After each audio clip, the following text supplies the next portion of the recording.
they're treating like he's like Aaron Rodgers behind Brett Favre. They're literally like keeping this kid, keeping him on the practice squad, and there's just no chance. I'm just saying, like they kept this kid because they thought that he's the future. He's the future. All right, here we go. Down Pat episode 4. We got ourselves a victory episode. It's the first Pat's win. So myself, Ev, Adam, and Jake, we'll talk about that. We'll get into week 3. We do have a couple other segments to get to, but boys, how we doing? Yeah, we're good. Not a good win. It's pretty easy. A lot of enthusiasm. Wow. Whew. Yeah, no, it's pretty unenthusiastic game. You know, we're happy with the win. It was a snoozer. Also, the broadcast was terrible. I'm glad I was watching with friends because I had it like volume. You turn the volume down like big time after because it was all around just not a well produced football game, in my opinion. I didn't get the invite. That's weird. Watching with friends. Sure, huh? Sorry. No, it's okay. It's cool. Whatever. We would have been going on 48 hours or 36 hours of hanging straight. So. All right, so we're finding out why, but hang out with me for 36 hours. Too long. All right. There has to be Adam and I had a day on Saturday. We had a day. Love it. Nice invite. Right. Yeah. You were invited. How are you doing, Ed? My 8th wedding. All right, what are we getting to here? We got Pat's week 2. You guys sound super stoked to talk about it, but there were some things to pull away here. Adam, Jake, when do you guys start? Let's figure out who, so you guys don't talk over each other. But what were the takeaways? I mean, even if it was a snooze fest type game, it was still the Patriots' first win of the year. Mac Jones' first win. Another game where Bill Belichick absolutely owned the Jets and a rookie quarterback. What do we got? Yeah, I think they went into this week saying, this is a win. Let's just go in, get a win, not show anything too much. Whatever, do the bare minimum, win. It might be ugly offensively, but we're going to run the ball a little bit. We're not going to force the ball downfield. Mac's not going to turn the ball over. Get the ball quick. Don't let him get hit as much as he did against the Dolphins. And, it almost felt like a preseason tune-up game more than it felt like a regular season game, in my opinion. You think they went into that thinking they weren't going to show much, or did they just quickly realize, like, hey, we don't have to show much? I think they probably realized on film, they're probably like, we're going to get this quarterback's going to struggle against us in week 2, just what they saw. So I don't think they even, apparently reading on Twitter and the people that were doing the all 22 footage, they weren't showing anything like too exotic on defense. So it was kind of, like I said, pretty vanilla preseason like performance against the Jets. Which is a bad look for Zach Wilson then. If they were going vanilla, this guy couldn't do defense. That's tough. Wait till you see something complex and like whatever. Yeah. If that guy sees cookie dough, he's screwed. That's gonna be rough. Adam, what do you think? I mean, yeah, that was I feel like as a big picture thing, the only real takeaway I got from that game, I guess, was differences in coaching. Because you got division rivals. Not that it's been really much of a rivalry in the last decade, but anyways, you got division rivals with rookie quarterbacks, which I think was like the first time that these two teams ever faced each other with 2 rookies starting. So that's kind of interesting. And you kind of saw a difference in strategies, I guess, where you saw a much better coach team in the Patriots. And like by better coach, I guess you could say conservative. In this game, I think, like you said, Jake, we didn't have to show too much to beat this team. But then on the Jets side, I wouldn't even say the Patriots won this game. The Jets just lost it so early. And that was just, if the Jets if they run the ball, which they were running the ball well all day. I love Michael Carter. I think he's going to be a really good player for them. I'm a little worried with him in the division. They're getting gashes with him. Even like Ty Johnson's running the ball well. But then you're still doing these, like having Zach Wilson like roll left and try to like basically do his like Brett Favre Mahomes impression, which I do think he has the talent to do that. But as a rookie in that quarterback room, like that's asking a guy to do a lot because of those turnovers. Pretty much ended the game right there. If the Jets just punted the ball, that would have been a close game in the second half. So I think you really just saw the difference between like the Patriots managed Mac Jones. I can't say the Jets at all tried to manage Zach Wilson in that game. If you're a Jets fan right now, what are you thinking? Because I feel like we've been through the song and dance like multiple times now, where it's Sam like Darnold looking good too. I know it's early, right? In both in the coaches and Zach Wilson's career there, but like even as a Pats fan, I was like, okay, Zach Wilson's different than the rest. Robert Saleh's way better than Adam Gase. Like Elijah Moore is good. Corey Dave is good. Like this team could actually turn around. And all of a sudden you see that week 2, it's like, oh God, here we go again. The Jets are going to stink for the next 4 years. Like, do they have any hope? I mean, you made fun of me for being at my like 20th wedding of wedding season this year, but I was actually spending a lot of time with a Jets fan. And it's funny because there's a lot of fans.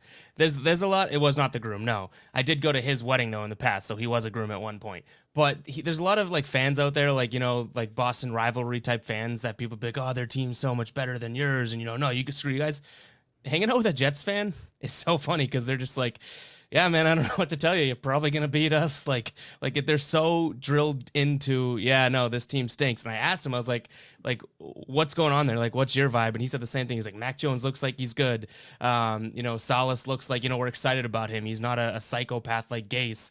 But then he comes down and he goes, you know what? But the Jets as an organization just do the same thing over and over again. They go for like a flashy name, or, you know, they sign someone. It's like, but how about, and he's like, it sounds super cliche, but it's super true. How about trying to, you know, build for guys in the trenches, win up front, all those type of things? It's like the Jets just don't do that. And that was what he was saying. He was saying, you know, every football cliche you ever hear, you got to win on third downs. You got to win up front. It's like, he's like, well, the Jets don't even try to do those types of things. So it's like they draft the quarterbacks, they go and sign running backs, wide receivers, that type of thing, and then it's like, well, you're forgetting about the nuts and bolts of your team. Yeah, not to put you guys in the spot. Do you guys know who the Jets' backup quarterback is? No. Like, who's in that quarterback room with Zach Wilson? Like, who's mentoring Zach Wilson? Not necessarily that the Patriots really have. And you have Brian Hoyer, which is a veteran in this league, right? You got like a guy who's been in the system. Who's the Jets' backup quarterback? Mike White. not the comedic actor, like guy who just wrote that show, who was in like School of Rock. Not that Mike. Survivor White. Guy. That's the Survivor Mike. Yeah, White, he was right? also in Survivor. Yeah, he was in that HBO show. But no, some guy named Mike White who's 25, who like that's who you have mentoring Zach Wilson. That's who's on the clipboard. Like, what are the Jets? I know what college Mike White went to. Hold the phone. Western Kentucky, right? I don't know. Am I right? But why are you? He isn't the poor man's Andy Dalton, is he? Is he the other one? Because my point is, if you're a poor man's Andy Dalton, that's tough. Let's go. I was right. Western Kentucky, baby. Mike White playing the XFL. First-year coach. You have a first-year head coach who's a defensive coach, so he's like really not. He's not going to be really mentoring Zach Wilson that much. So you kind of need a good like veteran backup. Like maybe someone off the street would be better than Mike White. No offense to Mike White, I'm sure he's like a good guy, but what are they doing in that quarterback room? Like, I can't imagine that. That would never happen. That would simply never happen in New England under Coach Belichick. So I think I am not worried about the Jets until they prove that they're not an absolute dumpster fire of an organization. Agreed. Yeah. Yeah, and you called it last week too. You said like this: the Patriots didn't look all that great in week 1. There's some good, there's some bad, and you even said they're just going to spank the Jets, which they spunked the Jets. Spunk? Yeah, is that past tense? Yeah. Spunks? It was an easy cover. It was an easy cover. So here we do have some positive to take away. I kind of wanted to jump to this because we saw Damian Harris with the obviously like crucially bad fumble in week 1, right? And then I feel like he kind of bounces back with this one. I know you guys know what I'm putting up here, but let's take a peek at it together. This run, it's just kind of like, you know, hey, the whole defense is going to try and get me, right? 1 guy, 2 guys, 3 guys, 4 guys. I think they counted it on the TV. It was like 7 or 8 guys had a chance to tackle him. And he said, yeah, you know what? Not happening. It's an unreal run. Jake, do we like or hate that Mac Jones is pushing him in there? Like, it's cool, but can you not do that? Did you see Damian Harris's response? Yeah, don't do it again. He's like, I love that he did it. Don't ever do that again. Yeah. Like, watch how he finishes here too. Boom, right there, Mac. On the ground. I don't need you to take that hit. That's the biggest hit. I like that, but again, don't do it again. Like that. I like that he did it once. I would rather him do it once than 0 times because now we can talk about it and we like it. But yeah, you don't need to throw your head. It's like the thing he did the ball. What ball? You gotta find the video. Wait, are you talking about him trying to rip the ball out? Yeah, that's a good one. I'm trying to find that. That was absurd. What am I searching for? He tries to strip the ball after Bourne's fumble. Not fumble, but fumble at the beginning of the game. Yeah, on the first drive of the game. All right. Well, I'll try that. Right. Yeah, you try and find it, send it to me. But we talked about Zach Wilson kind of like stinking, right? Crappily for him. He's in the Jets organization and that's just screwing him. But before we hit this record button, you guys kind of alluded to and said something similar on the Mac Jones front. Do you think, now we talk about coaching and whatnot, but where is the sort of, you know, the sweet spot of, hey, you're unleashing your quarterback. He's kind of stinking it up. But then you have the Patriots side of things where we really haven't even seen anything. Like there's so much untapped there for Mac Jones. Like where's that sort of, I guess, line of, hey, you got to unleash him at some point, because the Patriots won the game handily and everything like that. I still think if they play a really good team that week, it might be a different story. Like I don't think that they looked all that incredible. It just came down to the fact that the team they were playing stunk out loud. Yeah, I didn't think like, even though I've always been, I think I said in the episode 1 where I was like, Mac Jones is ready to start week 1. I still thought that they would have rolled out Cam Newton until after the Brady game. So I don't think they unleash him per se until, like, even the fact him just playing right now is already above where I thought they would probably have him at. So I don't see them like throwing him to the wolves. That Bucks defense is pretty nasty too. So I think they're going to play kind of conservative until maybe that Texans game might be the first week they really open it up. So then forget like the unleashed word there, I guess. What about like giving him some balls to throw more and more downfield? Like, are you telling me that you're going to wait till, week 5 and then you're gonna be like, all right, here we go. Here's the full playbook. Like there's no easing it into that either. There's an argument to be made for, how about you slowly but surely let him start to unleash, Well, if Trent Brown's back this week, that'd be helpful because oh my God, that's that position. You might as well put a chair at right tackle right now. Oh my God, that was so bad. That was Durant. Yeah, no, I'll say this on also the Mac Jones thing. I think the Patriots is kind of what I was like. On week 1, we were mad of the conservative play call because the game dictated we were behind, and the game dictates kind of how to play. Then week 2, you're basically the entire second half. All you needed was 3 points to make it a 3-score game. They were in field goal range because of basically they won the field position battle all day because Zach Wilson was giving them the field position battle. So you didn't really have to score 7 points. You won the game 25-6. So I think people are overreacting to like, why is Mac Jones not throwing for touchdowns? Why is he not throwing in the end zone? Because you were winning the whole game. Because you didn't need to. The game is over in the first half. Like I know like the way Zach Wilson was playing and the way that Jets offensive line was also playing. But the Patriots, like we haven't really talked about the defense at all. Like Josh Uche played good. I thought Dante Hightower looked a lot better this game, but I don't really think we have to talk X's and O's of this game that much because it was kind of a snoozer, and it was what I'm saying it was over. But I do think, right now you have the training wheels on Mac Jones. The reason why those training wheels are on is because you don't want him to throw 4 picks and like be discouraged, like what we just saw Zach Wilson do. I don't think Zach Wilson's a bad player. I just think when you let a quarterback who's 22, 23 years old unleash himself in week 2, when he's probably not ready, but you have all this pressure from like the ownership to make the guy ready, then he's going to make a lot of mistakes and that can ruin him. You kind of saw that with the Jets and Sam Darnold. It looks like history could be repeating themselves there. And like when Sam Darnold goes to Carolina and now they look like they have a good football team there. So I guess I would argue, I don't know like when you quote unquote unleash him. I think it's at one foot in front of another. Like you walk before you run. And more each week, you're going to see this guy get trusted by Josh McDaniels. But as far as like this week, I think you give him a little more than you gave him last week and you build on that. But hopefully by Tampa Bay, I mean, you got to think that Tampa Bay offense is going to put up points. So I don't think Bill's going to play that game to just lose by 7. So I think that would be an interesting game to watch because I think Tom's going to come in here and put up points. So that's part of it too. That's part of it too for me too. So forget, I guess, Mac Jones being unleashed, right? When are we going to see, like, to me, I get it. You're totally right, Adam. They were just mollywopping the Jets. Why are you going to go out there and even risk anything, do anything? But that could be time where you start to work on getting some of the new guys involved in the offense and try some things out. Not like interception risking type trying things out. But to me, it's like, I don't want to get to a point where it's like, oh, well, now it's time in our plan to go out there and open up the offense. And it's like, well, we haven't even worked on opening up the offense. Like, I'm not seeing the more and more each week. Maybe this week will be different, and I'm only basing it off 2 weeks. That's totally fair. It's like I didn't see more of Mac Jones trying things, or forget Mac Jones, the offense doing stuff they were working on, anything like that compared to week 1 either.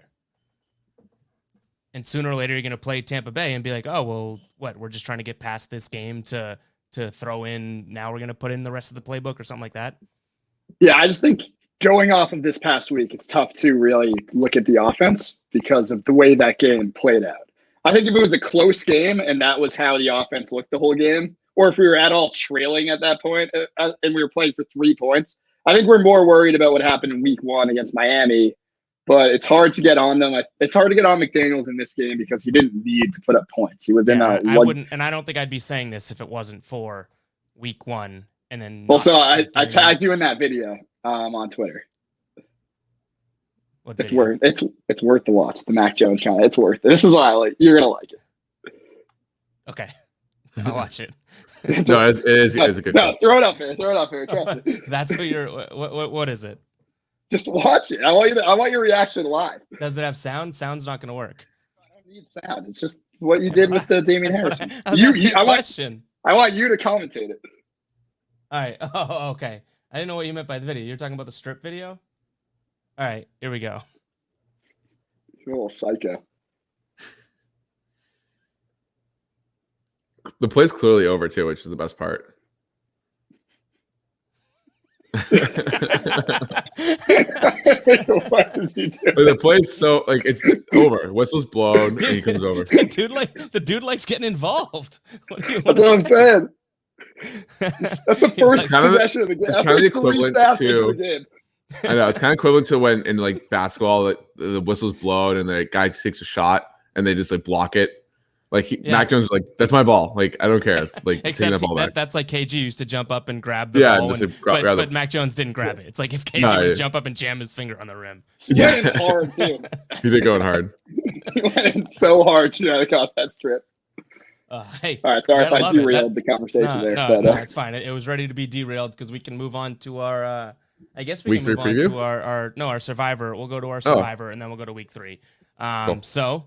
Jake, I do think you have some bragging rights to get to here because if you flash back, anyone watching flashes back to last week's episode, in this Survivor pool, pretty much, I'll give another synopsis of what it is. It's pretty much like a Survivor pool. You can only pick one team once, except we're not necessarily surviving. We're just keeping track of our record. So you just have to pick an outright winner. And Jake, I don't know if he didn't understand the rules or whatnot, but no, 2 weeks in a row now, he's picked underdogs. And he's just like me and Adam at 2-0. So Jake picks the Titans last week, and us three were texting. We're like, hey, man, that Titans pick is looking rough. And all of a sudden, Derrick Henry, who I love because he's on my fantasy team, went off. And then they end up winning in overtime. Jake, you can take your victory lap. Go ahead. Just another day in the park, another walk around the park for me. I don't know. That was butchered. Dude,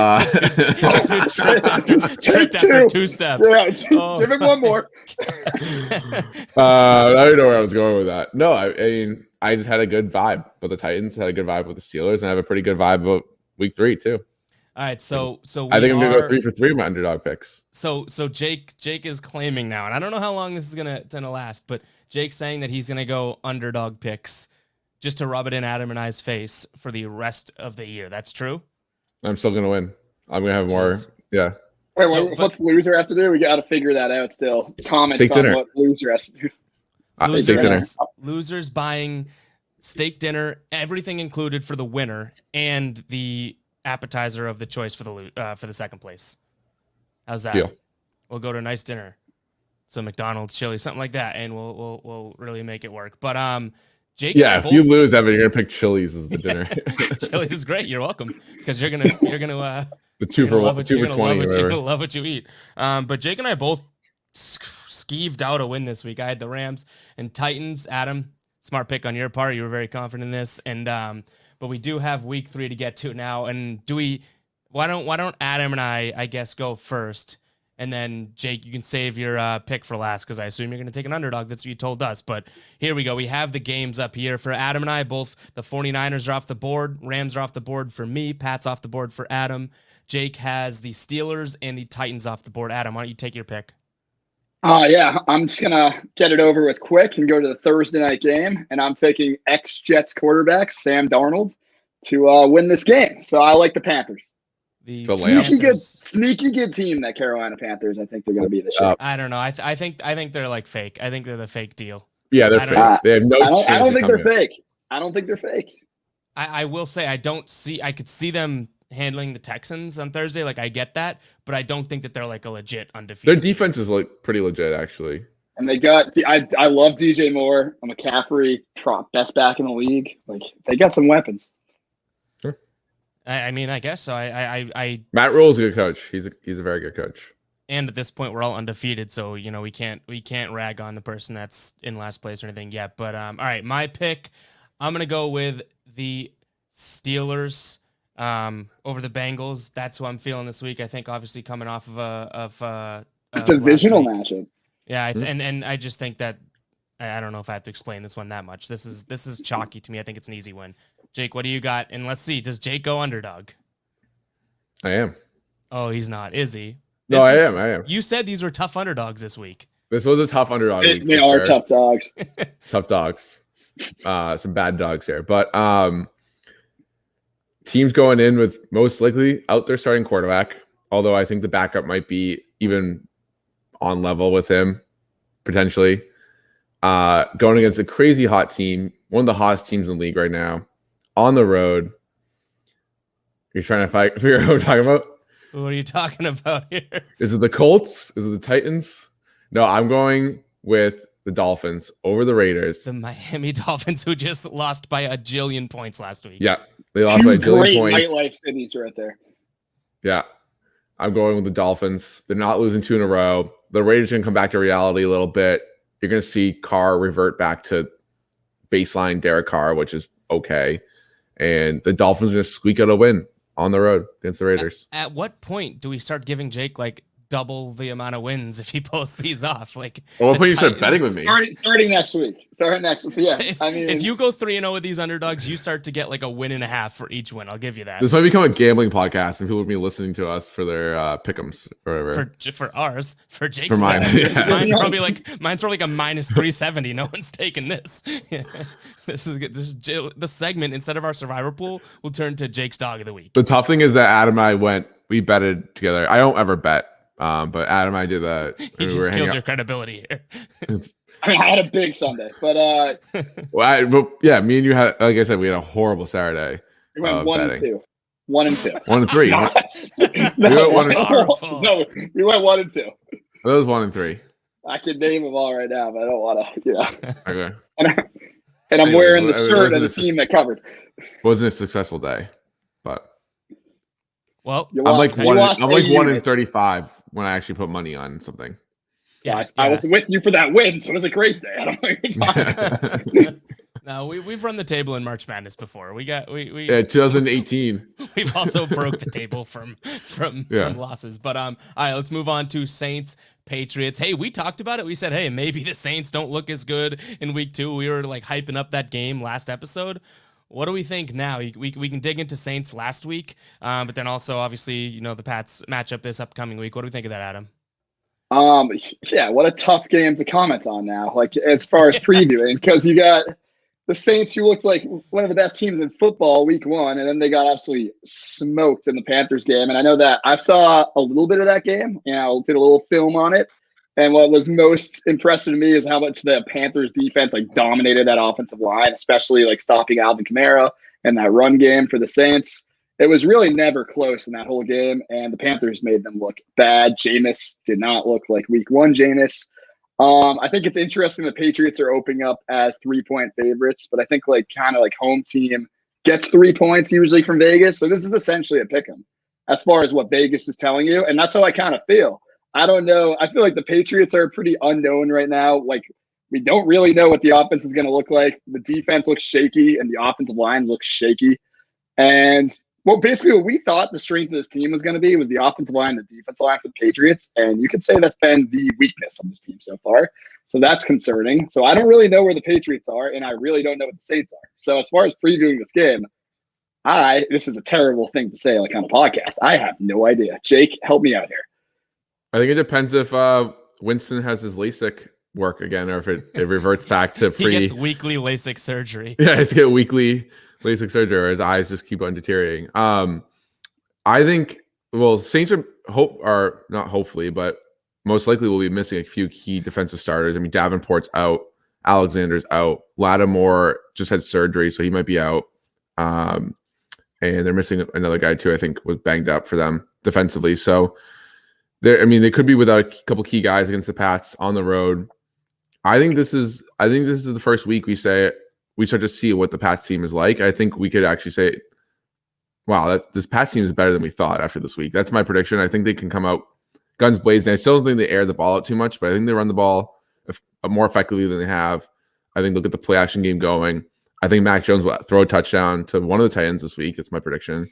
And I think defensively, they actually start to put things together, get after Winston. I think this is going to be the most, I mean, it's only week 3, but I think we'll say this is the most complete Pats game after this week.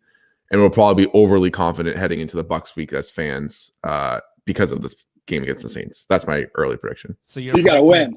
You're predicting Adam's predicting an IDK. I think they win by 2 or 3 scores.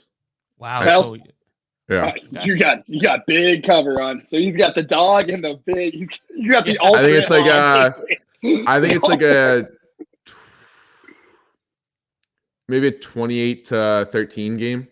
He's got the exact points. Go to Vegas and bet this kid. One thing I'll say about this game, I have no idea if this is going to happen, but I was disappointed that Ramondre Stevenson was inactive week 2, and I want to see him out there. When you see the guy had the preseason he had, I know week 1 went as poorly as it probably could have for a rookie running back.